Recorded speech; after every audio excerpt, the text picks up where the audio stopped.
Hello students, today we are going to perform a single phase full wave AC voltage controller with R and RL load. So in this experiment, the circuit diagram given as like this.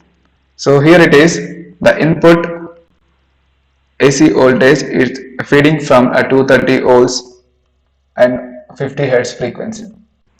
And then the thyristors, names 1, thyristor 1 and thyristor 2 are connected back to back. So this is thyristor anode and this is the thyristor 1 cathode. So similar manner, the thyristor 2 anode is here and cathode is here. So this is the cathode of second thyristor. These are the gate terminals of the each thyristor. So the first thyristor anode is connected to the second thyristor cathode and the first thyristor cathode is connected to the second thyristor anode. So they are connected back to back in this manner. So in order to the thyristor operate in forward conduction mode, we need to give a trigger pulses with the help of gate. So these are the gate terminals of the thyristor. These are the gates. So these are gate and cathode. So from the panel, the gate and cathode connected to trigger each thyristor. So this common point is connected to the load, whether it is R load or RL load. So load and the load, a second terminal is connected to the supply neutral. So this is the single phase full wave AC voltage controller with R load. So next is same circuit diagram, we are replacing with the RL load. Instead of motor load, we are using R load, RL load. So this is connected to the load terminals of the panel. So this is a schematic arrangement of the single phase AC voltage controller. So the procedure given in your manual. So switch on the 3-phase MCB at the back side of the panel and observe the red and yellow and blue indicator glow at the front panel side. Okay. Connect a 12 on 5 ground are connected to 1808 at the ramp comparator in order to produce the pulses to trigger the thyristors. Each thyristor triggered with the gate pulses, the connections connected from the panel. If you assume this is a thyristor, this is the anode and cathode, this is the gate. From the panel, gate pulses are connected to the cathode as well as and cathode. This is a gate and cathode triggered with the pulses in order to operate the thyristor in the forward conduction mode. Slowly varying the firing angle, observe the corresponding output voltage in the DSO. DSO means digital storage oscilloscope, which is shown in the experiment. From the inputs of power scope, the channel A and channel B is connected to the DSO of channel 1 and channel 2. So while measuring the output voltage and output current, we must take care that is AC or DC and switch the ATT, means it is power scope, it is given in the power scope, the position of the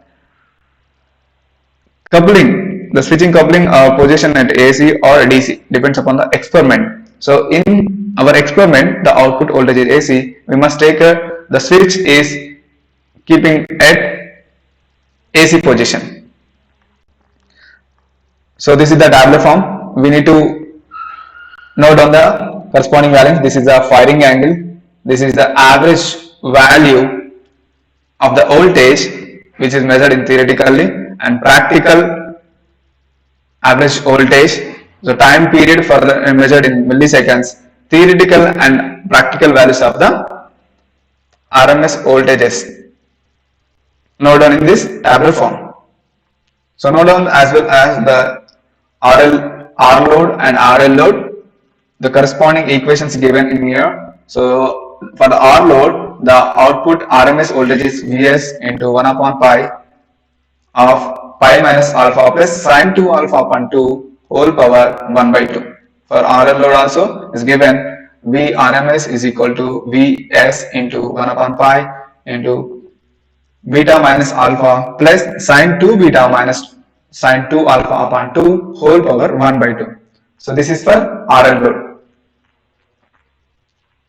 So this is the scopes appeared in your experiment. So in this yellow color indicates input waveform, which is in the sinusoidal nature. The blue waveform is in the form of not a complete DC, so it is a triggered output with the help of thyristor. So if this is the firing angle,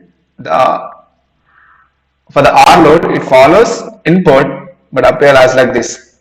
So we can measure with the help of measure button the peak to peak voltage and time period, amplitude, average value of the voltage, RMS value of the voltage. We can measure with the help of these measurements. So this is waveform for the RL load. So now let us perform the experiment. Today we are going to perform single phase full wave AC voltage controller with R and RL load. So this is the circuit arrangement. So connections given as like the circuit diagram. First initially we are considering two thyristors. They are connected anti-parallel. So first thyristor cathode is connected to the second anode. First thyristor anode is connected to the second thyristor of the cathode. So they are connected anti-parallel. So this is the input AC supply, the line given to the common point of configuration of the thyristor anti-parallel circuit. So this is the common point, positive is given here. So negative is given to the load of the bottom point. So in order to trigger the thyristor, we are giving a triggering pulses with the help of firing circuit, a ramp comparator firing circuit. So with the help of this circuit, we are supplying firing pulses to the thyristors. So the ramp comparator firing circuit is supplied with 1808 AC supply with the help of these cords to the 1808. For the reference DC supply, that is 12-5 and ground, these are connected to the 12-5 ground of the firing circuit. So here it is, we are having a 0 cross detector 1 and 0 cross detector 2. So these output are fed to the ramp generator. Here ramp wave is generated and is fed to the comparator. Here it is, this ramp and V reference voltages are comparing and will generated pulses. These pulses are fed to the pulse transformer. The pulse transformer outputs as combination given as G1 and K1 and G2, K2, G3, K3 and G4 and K4. So these terminals G1, K1 are fed to the first thyristor G and K, means gate and cathode, in order to trigger the first thyristor. And the second combination, any combination gate cathode terminals are connected to the second thyristor, those are gate and cathode, in order to trigger this thyristor. Observe the input AC voltage. We are connecting a power scope of input A is across the input of AC supply. Power scope B input is connected across the load terminals in order to observe the output voltage. From power scope, input A is given to the channel 1 and output of B is connected to the channel 2 in order to observe the output waveform of the AC voltage controller. First turn on the MCB, check the power is on or off. If the green light is on, means the power is fed to the entire circuit. So initially we can observe the input waveform as AC voltage. So this is with the help of channel A or channel 1.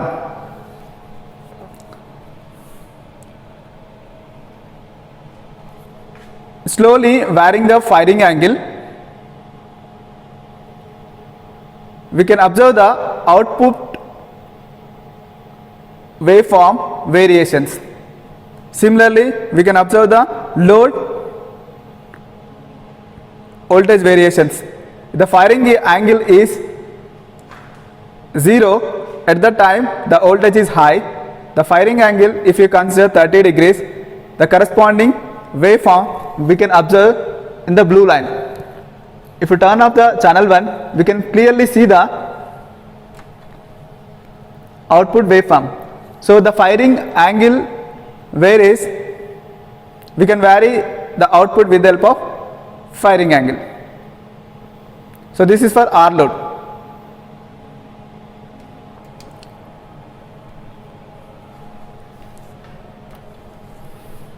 In similar manner, we are connecting RL load, the L and R connected in series, these are connected across the load. So now slowly I am varying the firing angle. We can observe the output variation forms in the DSO. So these are the waveforms corresponding to the RL load.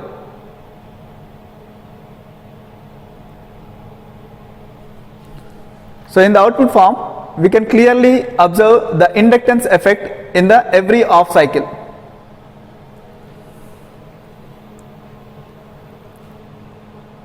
We can notice one more thing is, by varying the firing angle, the load voltage also will increases and decreases depends upon the firing angle.